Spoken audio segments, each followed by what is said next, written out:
ጊዜው አሁን ነው።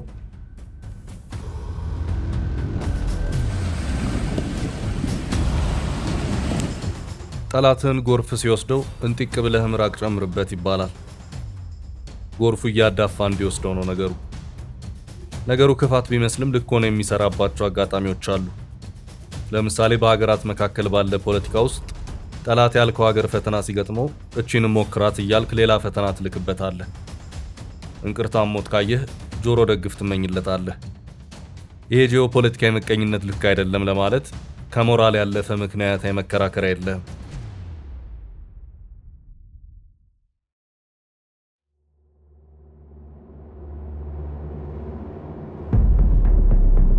በቅርቡ እስራኤል ለሶማሊላንድ ሉዓላዊነት የሰጠችውን ዕውቅና ተከትሎ ሶማሊላንድ 35ኛ ዓመት የነጻነት ቀኗን ስታከብር የዘ ሪፖርተር ጋዜጠኛ በፕሬዝዳንት አብዲራህማን መሐመድ አብዱላሂ ኢሮ አስተዳደር ስር ከሆኑት የውጭ ጉዳይና ዓለም አቀፍ ትብብር ሚኒስትር አብዲራህማን ዳሂር አዳን ባካል ጋር ስለ ኢትዮጵያ ሶማሊላንድ ግንኙነት፣ ስለ ሶማሊላንድ የዕውቅና ጥረቶችና ስለ ሰፊው ቀጠናዊ ጉዳዮች ተወያይተው ነበር። አሁን ደግሞ እንደሚታወቀው በሶማሊላንድና ኢትዮጵያ መሃል የገባችው ሞቃዲሾ በኃይለኛ ጦርነት እየታመሰች ነው። የሚኒስትሩና የጋዜጠኛ ውይይት ወቅታዊ በመሆኑ ለእናንተ በሚመች መንገድ ተርጉመን እንዲያቀርብ ነው። አብራችሁን ቆዩ።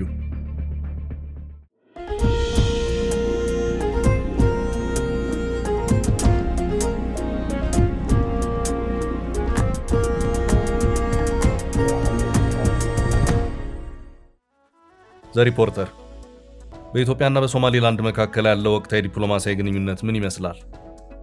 አብዲራህማን ባካል ኢትዮጵያ በቀጠናው ካሉን የቅርብ ወዳጆቻችን አንዷ ናት። ኢትዮጵያ ሁልጊዜም ቢሆን ለእኛ በጣም አስፈላጊ ከሆኑ ሀገራት አንዷ ሆና ትቀጥላለች። ግንኙነታችን ሁልጊዜም መልካም ነበር፣ አልተቀየረም። ይልቁንም በየቀኑ በየጊዜው እየተሻሻለ መጥቷል። ከኢትዮጵያ ጋር ያለንን ግንኙነት እጅግ በጣም ጠቃሚ አድርገን እንመለከተዋለን። እናም ምንም አይነት ችግር የለብንም። ዘ ሪፖርተር የመግባቢያ ስምምነቱ የተፈረመው በቀድሞ የሶማሊላንድ ፕሬዝዳንት ሙሴ ቢሂ የስልጣን ዘመን ነበር። አዲሱ ፕሬዝዳንት ኢሮ ባለፈው ዓመት ኃላፊነቱን ተረክበዋል። ከዚያ ወዲህ ፖሊሲዎች ተቀይረዋል? አብዲራህማን ባካል የለም፣ ምንም አይነት ለውጥ አልተደረገም። እኛ ሁልጊዜም ለሁለቱ ሀገራት የጋራ ጥቅም በሚሰጡ ማናቸውም ጉዳዮች ላይ ከኢትዮጵያ ጋር ለመወያየት ፈቃደኛ ነን። ኢትዮጵያ የባህር በር ማግኘቷ ያለውን አስፈላጊነት እንረዳለን። እነሱ ወንድሞቻችን ናቸው። ልንረዳቸው የምንችልበት ማንኛውም መንገድ ካለ ሁልጊዜም ለመርዳት ፈቃደኛ ነን። ዘ ሪፖርተር ከመግባቢያ ስምምነቱ ውጪ ኢትዮጵያ በአንድ ወቅት በሶማሊላንድ የበርበራ ወደብ ላይ 19% ድርሻ እንደነበራት ይነገር ነበር። ይህ ጉዳይ አሁን ምን ደረጃ ላይ ይገኛል? አዲስ የተፈጠረ ነገር አለ? አብዲራህማን ዳሂር አዳን ባካል ወደቡ ኢትዮጵያ በማንኛውም ጊዜ እንድትጠቀምበት ዝግጁ ነው። እስካሁን ሙሉ በሙሉ እየተጠቀሙበት ባይሆንም ወደቡ ለነሱ ክፍት ነው፣ ኮሪደሩም አለ። ስለዚህ ኢትዮጵያ ከዚህ ወደብ ሙሉ በሙሉ መጠቀም ከፈለገች እኛ ፍጹም ችግር የለብንም፣ ለነሱ ዝግጁ ሆኗል። ዘ ሪፖርተር የመግባቢያ ስምምነቱ አሁን ጸንቶ ነው ያለው ወይስ ፈርሷል ማለት እንችላለን? ስምምነቱ በተፈረመበት ወቅት ብዙ ኢትዮጵያውያን ለጉዳዩ አዎንታዊ አመለካከት ነበራቸው። በኢትዮጵያና በሶማሊያ መንግስት መካከል የቱርክ የሽምግልና ጥረት ከተደረገ በኋላም እንኳ አሁንም ተስፋ ማድረግ ይቻላል? አብዲራህማን ዳሂር አዳን ባካል የለም፣ ስምምነቱ ብቸኛው ነገር አይደለም። እንደገና የምለው ኢትዮጵያ የባህር በር ማግኘት እንደሚያስፈልጋት እንረዳለን። የበርበራ ወደብ ደግሞ በአፍሪካ ካሉ ምርጥ ወደቦች አንዱ ነው። በርበራን የፈለጉትን ያህል መጠቀም ይችላሉ። እንዲሁም ሌላ ማንኛውንም የባህር በር መዳረሻ ፍላጎታቸውን ማሟላት ይቻላል። ዘ ሪፖርተር መሐመድ አብዱላሂ ኢሮ ፕሬዝዳንት ሆነው ከተመረጡበት አንድ ዓመት ወዲህ ከኢትዮጵያ የመጣ ይፋ የሥራ ጉብኝት አለ? አብዲራህማን ዳሂር አዳን ባካል እኔ ራሴም ሆንኩኝ ፕሬዝዳንቱ ከኢትዮጵያ ባለሥልጣናት ጋር ተገናኝተናል። ግንኙነታችን ሁልጊዜም ጥሩ ነው። በእኛና በኢትዮጵያ መካከል ምንም ችግር የለም። እንደ የቅርብ አጋሮቻችን ነው የምናያቸው፣ እንደ ወንድሞቻችን ነው የምናያቸው። ሶማሊላንድና ኢትዮጵያ ለእኛ አንድ አይነት ናቸው፣ የአንድ ሳንቲም ሁለት ገጽታዎች። ስለዚህ ከኢትዮጵያ ጋር በማንኛውም ጉዳይ ላይ ለመወያየት ፈቃደኛ ነን፣ አብረንም ለመስራት ዝግጁ ነን። ግንኙነታችን ሁልጊዜም ጥሩ ነበር፣ አሁንም ጥሩ ነው። ወደፊትም ይበልጥ እንደሚያድግና እየተሻሻለ እንደሚቀጥል እንረዳለን።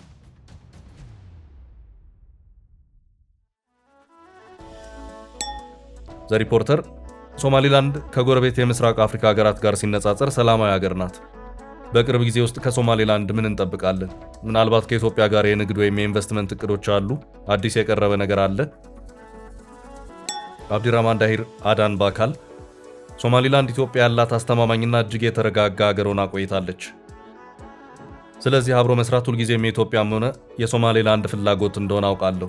ኢትዮጵያ ከሶማሊያ ጋር የተወሰነ ግንኙነት ሊኖራት እንደሚችል እረዳለሁ። በዚያ ላይ ምንም ችግር የለብንም። ነገር ግን እኔ የማውቀው ነገር ቢኖር በመጨረሻው መስመር ላይ ሶማሌላንድ ሁልጊዜም ኢትዮጵያ ሊኖራት የሚችለው እጅግ አስተማማኝና የተረጋጋ አጋር ሆና ትቀጥላለች። ዘ ሪፖርተር የሶማሌላንድን እውቅና በተመለከተ ሀገሩ ከኢትዮጵያ በኩል አንድ እርምጃ ማየት ትፈልጋለች። በቅርቡ በተደረገው የሶማሌላንድ የነጻነት ቀን አከባበር ላይ እርሶና ፕሬዝዳንቱ እንደገለጻችሁት የእስራኤል መንግስት እውቅና የመስጠት ውሳኔን ተከትሎ ቀጣዮቹ እውቅና የሚሰጡት አካላት ኢትዮጵያና የተባበሩት አረብ ኤምሬትስ ይሆናሉ የሚል ተስፋ እንዳላችሁ ጠቅሳችኋል። በዚህ ላይ ተጨማሪ ቢነግሩ። አብዲራማን ዳሂር አዳን ባካል ኢትዮጵያ ሁልጊዜም ወዳጃችን እንደነበረችና ሁልጊዜም ወዳጃችን ሆና እንደምትቀጥል እናምናለን። እኛ ኢትዮጵያን ለሶማሌላንድ እውቅናውን እንድትሰጥ አንጫናትም። ነገር ግን በአንድ ወቅት ኢትዮጵያ ሶማሌላንድ አስተማማኝና የተረጋጋች አጋር መሆኗን አይታ ውሎ አድሮ እውቅና እንደምትሰጥ እርግጠኛ ነኝ። ዘ ሪፖርተር በአሁኑ ወቅት በሶማሌላንድ ውስጥ ያሉ የኢትዮጵያ ባለሀብቶች አሉ? አብዲራማን ዳሂር አዳን ባካል ከኢትዮጵያ ነጋዴዎች ወደ ሶማሌላንድ ይመጣሉ። በጣም ፍላጎት አላቸው። ነገር ግን በአሁኑ ወቅት ትልቅ የሚባል ኢንቨስትመንት የለም። በርካታ የኢትዮጵያ ግለሰቦች በኮንስትራክሽን እና በሌሎችም የንግድ ስራዎች ላይ ለመሰማራት እዚህ ሲመጡ አይተናል። ይህም ኢንቨስት ለማድረግ ከፍተኛ ፍላጎት እንዳላቸው ያሳየናል። ዘ ሪፖርተር በሶማሌላንድ መሬት ላይ የሰፈረ ኢትዮጵያ ወይም ሌላ ማንኛውም የውጭ ሀገር ወታደራዊ ኃይል አለ? አብዲራማን ዳሂር አዳን ባካል ምንም አይነት የውጭ ኃይል ኖሮ አያውቅም፣ ወደፊትም አይኖርም። እንደምታውቀውም ከኢትዮጵያ ጋር ያለን ረጅሙ የጋራ ድንበር ኢትዮጵያ ከማናቸውም ጎረቤት ሀገሮች ካሏት ድንበሮች ሁሉ እጅግ አስተማማኙና ሰላማዊው ድንበር ነው። በድንበሩ ላይ ሶማሌላንድ ወታደራዊ መገኘት እንኳን የለም። በድንበራችን ላይ ኢትዮጵያ ጦርም የለም። ድንበራችን እጅግ ደህንነቱ የተጠበቀ ነው። በመሬታችን ላይ ምንም አይነት የውጭ ኃይሎች የሉም። እኛ ይህንን ሀገር በህግና በስርዓት ነው የገነባ ነው። የእርስ በእርስ መታረቅ ሂደቱን ከባዶ ጀምረን ተቋማት አቋቁመን ዴሞክራሲንም መሰረትን። ይህንን ያደረግነው ከኢትዮጵያ በስተቀር የማንንም እርዳታ ሳናገኝ ነው። ኢትዮጵያ ሁልጊዜም ከጎናችን ነበረች። ያለ ኢትዮጵያ እርዳታ ይህን ልናደርገው አንችልም ነበር። ዘ ሪፖርተር የህዝብ ለህዝብ ግንኙነት የዲፕሎማሲ ዋና ማዕከል ነው። በሁለቱ ሀገራት መካከል ያለውን የህዝብ ለህዝብ ግንኙነት እንዴት ይገልጹታል? አብዲራማን ዳሂር አዳን ባካል የሶማሌላንድ ዜጋ ሆነክ ወደ ኢትዮጵያ መሄድ ልክ ወደ ቤትህ እንደመግባት ነው። ለኢትዮጵያውያንም ወደዚህ መምጣት እንዲሁ ነው። ምንም ልዩነት የለም። በነፃነት እንጓዛለን። ፍጹም ምንም ችግር የለም። ይህ ግንኙነት ማደጉን ይቀጥላል። እኛ የሚያስፈልገን በጋራ ይበልጥ መስራት ብቻ ነው። እኛ ለኢትዮጵያ ልናደርግ የምንችለው ብዙ ነገር አለ። እነሱም ለእኛ ሊያደርጉልን የሚችሉት ብዙ ነገር አለ። ልናደርግ የምንችለው የትብብር መጠን ወሰን የለውም፣ ገደብ የለውም። በአንድ ወቅት ትብብራችንን በከፍተኛ ደረጃ እንጠቀምበታለን። እናም ያ በቅርቡ እንደሚሆን ተስፋ እናደርጋለን። ዘ ሪፖርተር የሶማሌላንድ ህዝብ ለኢትዮጵያውያን ያለው አመለካከት ምንድን ነው? የሶማሌላንድ ህዝብ ለኢትዮጵያ ስላለው እይታ የታዘቡት ነገር አለ?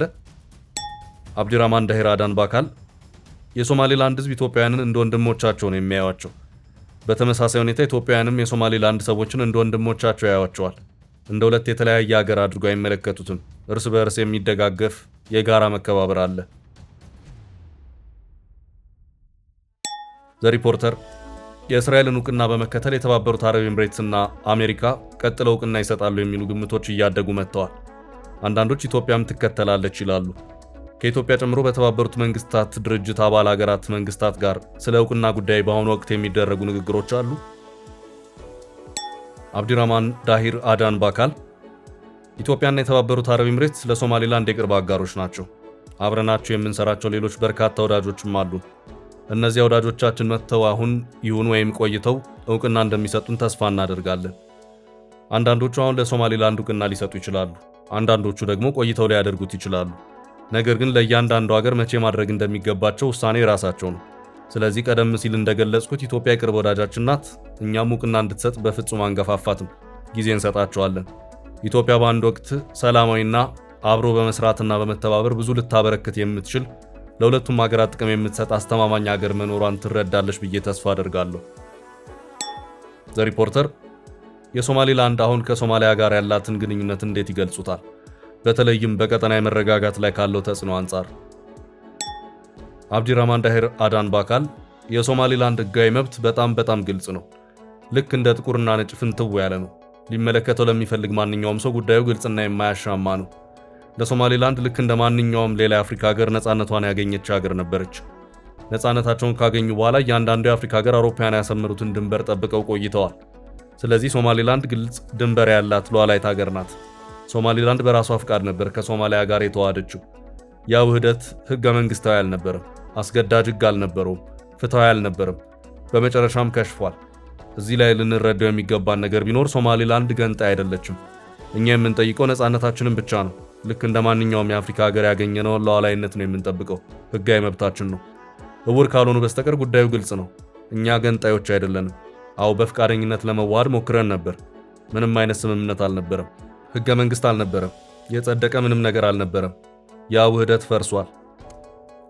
እናም እንደምታውቀው ባለፉት 35 ዓመታት ዓለም አቀፉ ማህበረሰብና የአፍሪካ ህብረት በሶማሊያ ውስጥ ውጤታማ መንግስት ለመገንባት ሲሞክሩ ቆይተዋል። እንዳለመታደል ሆኖ ጥረቶቹ በእያንዳንዱ ጊዜ ከሽፈዋል። እንደምታውቀው ለሁሉም ጎረቤት ሀገራት ኢትዮጵያን ጨምሮ ስጋት የሆኑ ሽብርተኞች እዚያ አሉ። የአፍሪካ ህብረት ኃይሎች አሉ፣ የአሜሪካ ኃይሎች አሉ።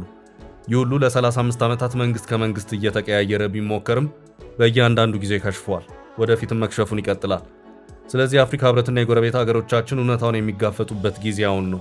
እውነታው ግን በምስራቅ አፍሪካ እጅግ የተረጋጋች ሰላም ወዳድና እጅግ አስተማማኝ የሆነችውን አገር ሶማሊላንድን ቸል አትበሉ፣ አትደብቋት። የረጅም ጊዜ ስኬት ለሌላቸው ሀገራት ጊዜና ጉልበት ከማባከን ይልቅ ምስራቅ አፍሪካውያንን ጨምሮ ሁሉም የአፍሪካ ሀገራት ከሶማሊላንድ ጋር አብረው የሚሰሩበት ጊዜ አሁን ነው። እነሱ ሶማሊላንድ ታስፈልጋቸዋለች፣ እኛም እነሱን እንፈልጋቸዋለን። ከሶማሊላንድ ጋር በመተባበር የምስራቅ አፍሪካ ሀገራት በሙሉ ተጠቃሚ መሆን ይችላሉ። ዘ ሪፖርተር በአሁኑ ወቅት በኢትዮጵያና በሶማሊላንድ መካከል ንቁ የሆነ ወታደራዊ ትብብር አለ። አብዲራማን ዳሂር አዳን ባካል ኢትዮጵያ ካሉን ምርጥ አጋሮች አንዷ ናት። እኛ ብቻችንን ልናደርገው አንችልም። ያለ ኢትዮጵያ እርዳታ ልንኖር አንችልም ነበር። ኢትዮጵያ ሁልጊዜም ለእኛ ከጎናችን ነበረች። አሁንም ከጎናችን ናት። ወደፊትም ከጎናችን ትሆናለች። ነገር ግን ያንን ትብብር በሁሉም ዘርፎች ወደ ከፍተኛው ደረጃ የምናደርስበት ጊዜ አሁን ነው። በሶማሊላንድ በሚደረግ ትብብር ተጠቃሚ ሊሆኑ የሚችሉ ብዙ ኢትዮጵያውያን አሉ። እነሱ የሚፈልጉት እኛ ጋር አለ፣ እኛ የምንፈልገውም እነሱ ጋር አለ። ስለዚህ ያንን ትብብር ማሳደግ አለብን። ያ ደግሞ ሊሆን የሚችለው ምርጡ መንገድ ኢትዮጵያ፣ የምስራቅ አፍሪካ ሀገራትና የአፍሪካ ህብረት በመሬት ላይ ያለውን እውነታ ሲረዱት ነው። እኔ ዝም ብዬ ኢትዮጵያ እውቅና እንድትሰጥ መግፋት ብቻ አልፈልግም። ነገር ግን ሁሉም የአፍሪካ ሀገራትና የአፍሪካ ህብረት እውነታውን ያለውን ነባራዊ ሁኔታ ሊጋፈጡት ይገባል።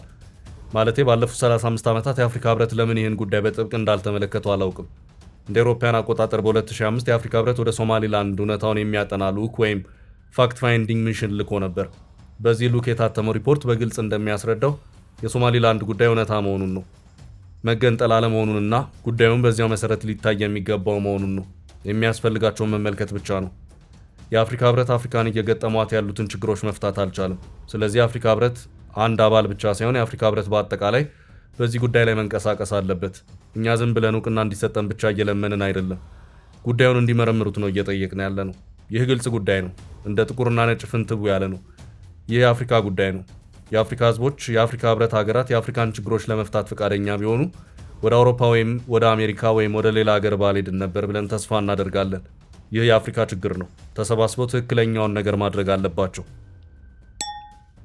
ዘ ሪፖርተር የሚመጣው ጊዜ ለኢትዮጵያና ለሶማሊላንድ ምን ይዞ ይመጣል ብለው ያምናሉ? የሚኒስትሩን የመጨረሻ መልስ ቀጥታ በእንግሊዝኛ ቋንቋ እናስቀምጠው። My final say is that we're always there for Ethiopia. They have always been there for us and we'll always be there for them. ትርጉሙም እኛ ሁልጊዜም ለኢትዮጵያ ዝግጁ ነን፣ እነሱ ሁልጊዜም ለእኛ ነበሩ፣ እኛም ሁልጊዜም ለእነሱ እንሆናለን። ጊዜ ምን ይዞ እንደሚመጣ አይታወቅም። ኢትዮጵያ የባህር በር የምታገኝበት ጊዜው አሁን ይሆን?